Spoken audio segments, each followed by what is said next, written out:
So the last one is इसकी जो surface है, एक तो ये है कि थिन पी लेयर होती है और उसके ऊपर फिर गोल्ड थिन लेयर।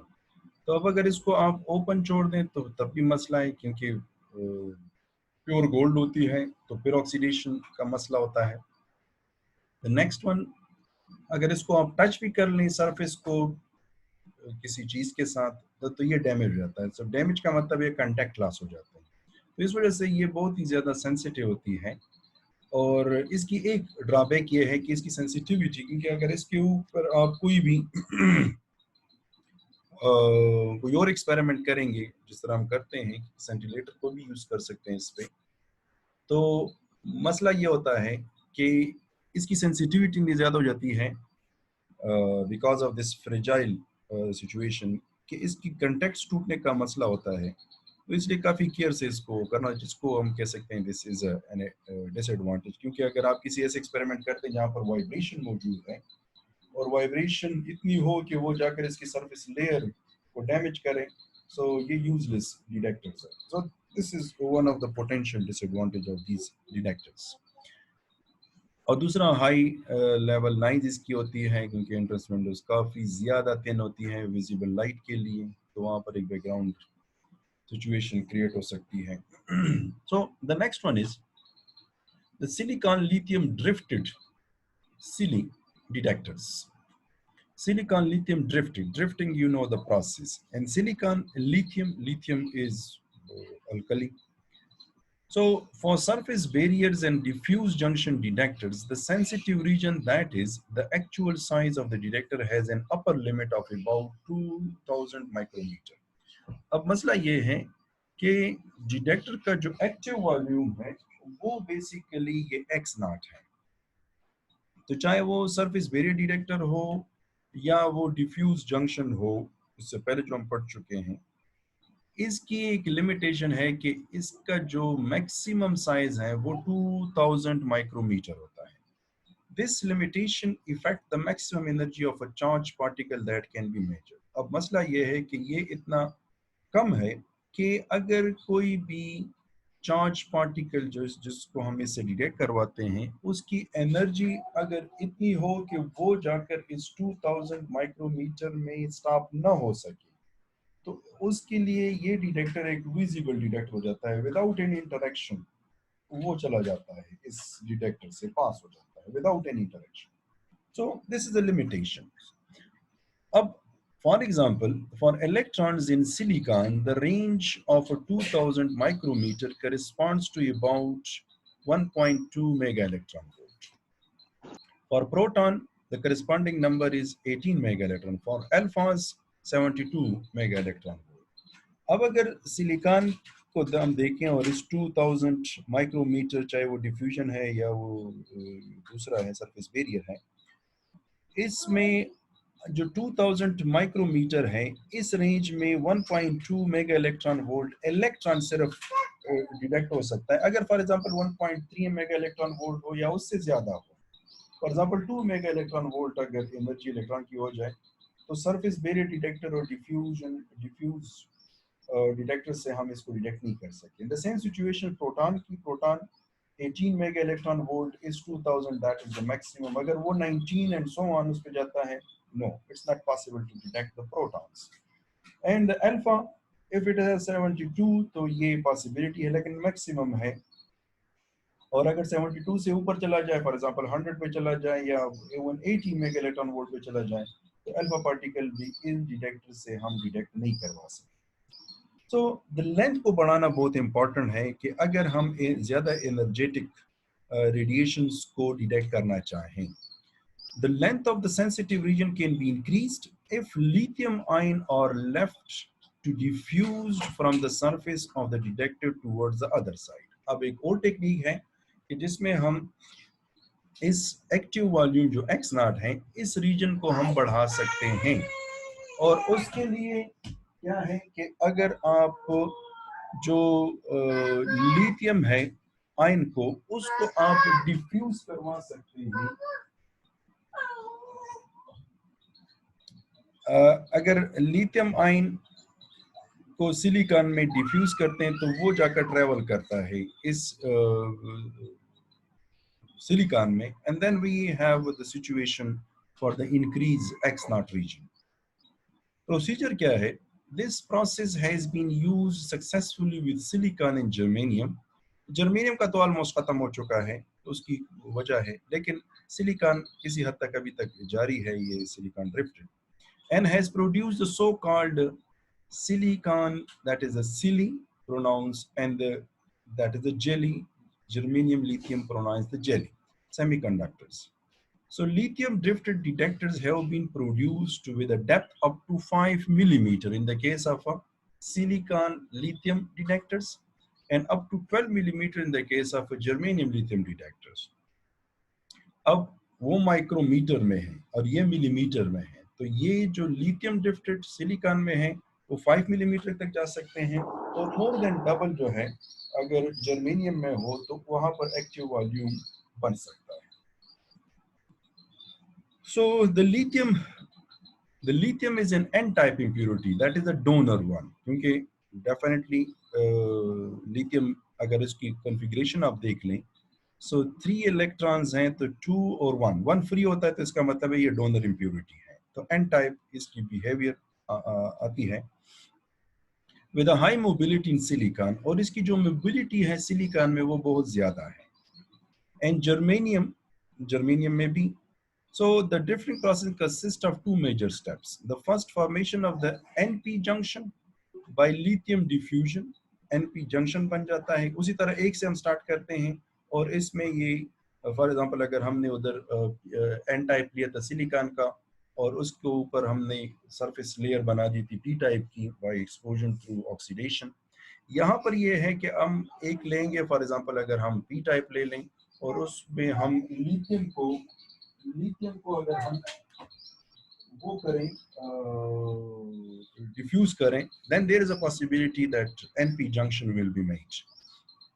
तो एक स्टेप ये है कि the formation of NP junction by lithium diffusion and increase the depletion length, that is the depth by an ion drift, और दूसरा उसको कितना हम इंक्रीज कर सकते हैं, that is how we can do mean how much lithium we can drift, कितना ये हमने कंट्रोल करके करना है कि जी कितना हम उसको डेप्थ को बढ़ा सकते हैं। 5 मिलीमीटर तो है सिलिकॉन में, 12 मिलीमीटर है जर्मेनियम में, और इसको हम ज्यादा या कम कर सकते हैं थ्रू दैट डिफ्यूजन कंट्रोलिंग। तो अगर आप डिफ्यूजन ज्यादा करेंगे तो इसका मतलब ये है कि जो सिलिकॉन है that can be achieved to 5 millimetre and 12 millimetre through germanium. तो जो कंट्रोलिंग सिचुएशन है कि आप जाकर लिथियम को कंट्रोल करें, और उसी बेस पे आप जो विड्थ है या जो डेप्थ है सेंसिटिव रीजन का एक्स नॉट का वो बन सकता है। The NP junction is formed by letting lithium diffused into a P-type silicon. वहां से वो क्या था, वहां पर हमने एन टाइप सिलिकॉन लिया था सरफेस बैरियर में और उसको एक्सपोज किया था। यहाँ पर सिचुएशन में पी टाइप सिलिकॉन हम लेंगे और डिफ्यूज करवाएंगे इस पी टाइप में the lithium that is the donor, वो एन टाइप उसका बिहेवियर है, तो वो एन टाइप बना देता है। The diffusion can be accomplished by several methods. Probably the simplest method consists of painting a lithium in oil suspension onto the surface from which drifting is to begin. होता यह है कि lithium को हम डाल देते हैं ऑयल में, और उसको ये जो पी टाइप है उसको हम सस्पेंड कर लेते हैं। फॉर एग्जांपल एक बीकर में हमने ऑयल लिया है और उसमें लिथियम आयंस को हमने सस्पेंडेड फॉर्म में रखा, ये हल तो नहीं होता, मेटल फॉर्म में होता है, और उसको हम जो पी टाइप है उसको सस्पेंड कर लेते हैं सिलिकॉन को, और वहां पर ये डिफ्यूजन प्रोसेस स्टार्ट हो जाता है। The other methods are lithium deposition under vacuum, vacuum करके वैक्यूम चैम्बर बना देते हैं और वहां पर ऊपर रख देते हैं for example P type silicon, और लिथियम उस पर डिफ्यूज करते हैं थ्रू इलेक्ट्रो डिपोजिशन। और इलेक्ट्रो डिपोजिशन का मतलब ये है कि जो ये एक टेक्निक है, this technique is much more famous. होता ये है कि फॉर एग्जांपल ये आपके पास आ गया है स्ट्रिप, द पी टाइप, और इसको इनक्लोज कर लेते हैं चैम्बर में। This chamber contains the vacuum, और यहाँ पर रख देते हैं लिथियम। इसको हम पॉजिटिवली चार्ज, दूसरे को नेगेटिवली चार्ज करके पोटेंशियल अप्लाई कर लेते हैं। अब होता यह है कि जब ये पोटेंशियल ज़्यादा होगा तो इससे इलेक्ट्रॉन्स जो है वो डेफिनेटली मूव करते हैं, या लिथियम आयन मूव करते हैं, then it can reach to this region and deposition start हो जाती है। तो दिस इज आल्सो, ये जो स्पटरिंग टाइप की सिचुएशन है ये वो बेसिकली है, बट मोर और less the situation is like this one. After the lithium is applied on the surface, the silicon wafer is heated to 250 to 400 degrees Celsius for 3 to 10 minutes in an inert atmosphere such as argon and helium. अब एक तो vacuum में है, दूसरा ये है कि अगर वैक्यूम ना हो तो इनर्ट वॉल्यूम, इनर्ट गैस का मतलब ये है कि जो रिएक्ट ना कर सके ऑक्सीजन के अलावा, क्योंकि वहाँ पर ऑक्सीजन का मसला, वहाँ पर सरफेस वेरिएबल रिएक्टर में आपने देखा था कि ऑक्सीडेशन करता है। तो अगर आप जो इनर्ट गैसेस हैं जो लास्ट के हैं, हीलियम तो उसका है फर्स्ट का है, लेकिन उसकी जो कॉन्फ़िगरेशन है वो इनर्ट गैस की है। अर्गान है, नियॉन गैस जो लास्ट टेबल में 8वां, ये इनर्ट गैसेस हैं, वो रिएक्ट नहीं करती क्योंकि उसका ऑक्टेट कंप्लीट होता है। और उस एनवायरनमेंट में जो मोस्टली है वो ऑर्गन है, तो उस गैस की मौजूदगी में सिलिकॉन वेफर को हम 250 to 400 degree Celsius for 10 minutes in the presence of this lithium, उसको हम क्या कर लेते हैं कि हीट अप करते हैं। तो हीट अप से ये हो जाता है कि जो डिफ्यूजन ऑफ लिथियम है वो ज्यादा हो जाती है। सो 3 to 10 minutes is enough at this temperature. Depend करता है कि वो उसको आपने कितनी डेप्थ तक जाना है, 5 मिलीमीटर से कम करना है या 5 मिलीमीटर तक ही करना है उसके डेप्थ को। तो ये एक टेम्परेचर रेंज है और टाइम है कि उसमें हम इंक्रीज करके डिफ्यूजन ज़्यादा करके उस डेप्थ तक पहुंचा देते हैं। So in general, the higher the temperature and the voltage, the faster the drifting process. After the diffusion is completed, the crystal is left to cool, the excess lithium is removed, and ohmic contacts are put on the N and P sides of the junction. ये जो ohmic contact है उसी तरह gold और aluminium जो हमने लगाया था तो वो बेसिकली हम अप्लाई कर लेते हैं। और डिफ्यूजन जब कंप्लीट हो जाती है उसके बाद उसको कूल डाउन करते हैं रूम टेम्परेचर पे, क्योंकि 250 टू 400 डिग्री सेल्सियस इतना टेम्परेचर है कि अगर उसको आप खोलेंगे और उसको आप ओपन एयर में एक्सपोज करेंगे then oxidation is a process. तो आसान सी बात यह है कि उसको स्लोली कूल डाउन करो कि थर्मल स्ट्रेसेस कम हो और क्रिस्टल की जो डिफेक्ट्स हैं वो कम से कम हो जाए। तो इसके लिए slow cooling is the best. और फिर उसके बाद जो कंटेक्ट्स का है, जिस तरह गोल्ड है या वो यूजुअली गोल्ड और ये सारी अप्लाई करते हैं, गोल्ड एल्यूमिनियम हो गया है, कॉपर भी कर सकते हैं, लेकिन वो ज्यादातर हम कंटेक्ट्स में लाते हैं जो कि डक्टाइल मटेरियल्स। डक्टाइल का मतलब ये है कि उसको हम वायर में कन्वर्ट करवा सकते हैं। तो अगर आप गोल्ड को देख लें या कॉपर को देख लें, एल्यूमिनियम को देख लें, तो वो आसानी से इसको हम मशीन कर सकते हैं, स्ट्रेस कर सकते हैं और उसकी वायर्स बना सकते हैं। तो कंटेक्ट्स में बेसिकली वो इस्तेमाल होते हैं। The contacts on the P side is usually formed by operating aluminum or gold doped with a boron. The contact on the N side can be formed by using pure gold or antimony doped with a gold. तो ये एक technique है इसमें हम gold और antimony को या gold को डॉप्ट कर लेते हैं बोरॉन एल्यूमिनियम के साथ। तो ये एक मिक्सर आ जाता है जिसकी मुख्तलिफ कंडक्टिविटी और रेजिस्टिविटी होती है और उसको हम इस्तेमाल करते हैं इस कंटेक्ट्स के लिए, क्योंकि उसी के थ्रू हमने जाकर उस पॉजिटिव नेगेटिव बैटरी के साथ कनेक्ट करना है कि अगर कोई रेडिएशन आए तो वो जाकर जो इलेक्ट्रॉन आयन होल पेयर बनाएंगे उसको हम उस एक्स रीजन से ड्रिफ्ट करवा सकें। So this is the general formula कि for long drifting time the thickness of the intrinsic region, this intrinsic region as a function of the time is given by, ये जो उसकी mathematical background में नहीं जाते कि वो derive कैसे हुआ है, but in easy books you can find that one in electronics books. जो x naught है, जो active depletion region है, this is equal to 2 square root 2, that is the voltage, and mu the mobility of the lithium or mobility of any other. Time is the, well, T is the time. So V is the applied voltage, mobility of the mu Li, mobility of the lithium ion in silicon at the different temperature. The mobility of a lithium atoms which increases where the temperature has a value of a 5 in 10 to the power minus 14 meters square per volt second. अगर इसमें से आप उसको मालूम करना चाहें mobility को, तो इसको उधर कर लें और स्क्वायर रूट करके तो आपको ये स्क्वायर मिलेगा x नॉट की वजह से at a temperature 150. So temperature change करने से आपके पास मुख्तलिफ इसकी मोबिलिटी मिलेगी. The drifting is a long process depending on the desired thickness, क्योंकि ये डिजायर्ड थिकनेस यहीं से आपके पास आएगा, कितना वोल्टेज हम अप्लाई कर लें और कितने टाइम के लिए कर लें, ऑल दीज थिंग्स. लेकिन कितना temperature, that is 250 to 400 degree Celsius है, और टाइम का जो रेंज है वो 3 टू 10 मिनट्स है. उसी रेंज में आपको मिलेगा कि कितना इसका हमने सिलिकॉन का जो डेप्थ है वो क्रिएट कर सकते हैं या germanium. So drifting is a long process. Depending on the desired thickness, drifting may take days and sometimes weeks. Depend करता है. So after drifting is completed, the silicon lithium detector is mounted on a cryostage. अब उसके बाद जब ये drifting complete हो जाती है तो क्रायोस्टेट का मतलब ये है लो टेम्परेचर. क्रायोस्टेट होती क्या है? क्रायोस्टेट बेसिकली असेंबली है कि उसमें आप एक copper, this is known as a copper finger, and then it's like this one. अब होता यह है कि इसको हम कूल डाउन करते हैं. कूल डाउन का मतलब क्या है कि इसको रेफ्रिजरेशन में रखते हैं.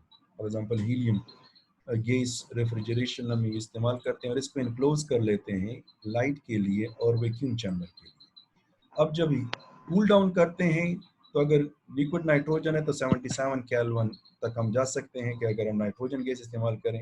और ये जो सिलिकॉन वेफर है इसको हम इसके ऊपर माउंट कर लेते हैं.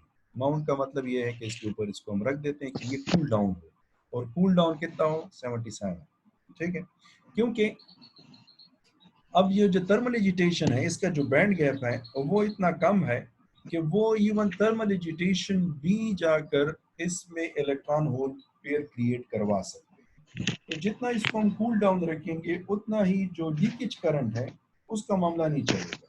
देन हमारे पास एक तो ये है कि इसका कॉस्ट इसकी वजह से बढ़ जाता है, but we are bound to do this. So since the best results are obtained if the detector is operated at a very low temperature, best result का मतलब ये है कि वो जो थर्मल एजिटेशन है वो ज्यादा इस सिलिकॉन और जर्मेनियम का मसला कर, स्पेशली सिलिकॉन, क्योंकि सिलिकॉन का जो बैंड गैप है वो कम है, जर्मेनियम का ऑलमोस्ट इससे ज्यादा है. So usually this temperature is 77 K, the temperature of a liquid nitrogen. अगर हम हीलियम गैस इस्तेमाल करेंगे तो हीलियम गैस वो जा सकता है around I think millikelvin तक जा सकता है. यस, वो मिली केल्विन तक जा सकता है. The temperature of the liquid nitrogen, the low temperature is necessary to keep the lithium drifting at a frozen state. At a room temperature, the mobility of the lithium atoms is such that its continuous diffusion and precipitation will ruin the detector. अब मसला ये है कि अगर room temperature पे उसको आप वो करेंगे, ऑपरेट करेंगे, तो एक तो ये है कि डिफ्यूजन ज्यादा हो जाएगी क्योंकि रूम टेम्परेचर इतना है कि वो लीकेज प्रोवाइड कर सकते हैं. दूसरा, अगर इसको आप प्रेसिपिटेशन के फॉर्म में देख लें कि फॉर एग्जांपल एनवायरनमेंट में ऑक्सीजन मौजूद है, वाटर कंटेंट्स मौजूद है, और वो पूरी ग्रेविटी की वजह से इसके ऊपर पूरी इस तरह के आप एक वो ले लें, वाटर ठंडा पानी ले लें ग्लास में, आजकल अगर उसको ले लें तो उसके ऊपर पूरी एक वाटर की लेयर हो जाती है. This is known as a precipitation.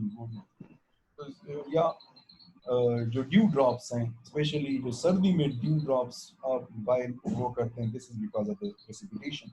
तो ये सिचुएशन भी हो सकती है कि उसको आप कूल डाउन करते हैं, और अगर आप इसको कूल डाउन करते हैं तो प्रेसिपिटेशन का मसला होता है, तो इसलिए इसको वैक्यूम में कूल डाउन करते हैं कि एयर वहां पर ना हो, प्रेसिपिटेशन जीरो हो जाए। लेकिन अगर आप ओपन एनवायरनमेंट में भी करते हैं, रूम टेम्परेचर में भी करते हैं, तो तब भी ऑक्सीजन या वाटर कंटेंट मौजूद है, स्पेशली इस मौसम में ये डिहाइड्रेटर को तबाह कर देते हैं। तो इसलिए open exposure in room, the detector will be ruined. So silly detectors are used for detection of a charged particle and especially X-rays. X-rays के लिए भी इस्तेमाल करते हैं और charged particle के लिए भी हो सकता है.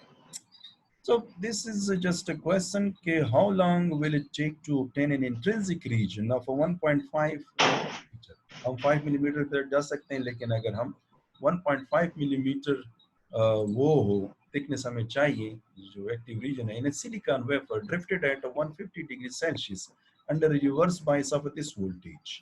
So we have the X naught formula, which is this one. Mobility is this one. So one can obtain अगर आपको कितना how long, कितना time, so this is a 12.5 hours. So you just put the values. अब इसको आप shuffle कर सकते हैं कि जी अगर आप temperature को change करेंगे then what will happen, और mobility definitely change हो जाएगी, then you have the different scenario and you will have the different time. लेकिन आप मालूम कर सकते हैं कि जी usually कि कितने टाइम तक इस डिटेक्टर को हम उस रीजन को अचीव कर सकते हैं जो कि डिजायरेबल हो। डिजायरेबल का मतलब ये है कि उसके पिछले स्लाइड्स में हमने पढ़ा था कि अगर डेफिनेटली आपको एनर्जी ज़्यादा डिटेक्ट करनी है किसी भी इलेक्ट्रॉन की या प्रोटॉन की या इवन एक्सरेज भी आ गया है, तो उसके लिए आपको जो एक्टिव वॉल्यूम है वो मुख्तलिफ मिलना चाहिए। तो डिपेंड करता है ये सारा कि आप किस रीजन, किस रेंज की एनर्जी को और किस पार्टिकल को आप डिटेक्ट करते हैं, तो वो ड्रिफ्टिंग वाला रीजन आपको कितना मिलना चाहिए, ड्रिफ्टिंग प्रोसेस कितने लॉन्ग प्रोलॉन्ग और कितनी टेम्परेचर पे करना चाहिए। सो this is all about this one, and I think for now it's enough. So any question related to this one? Sir ji. Sir,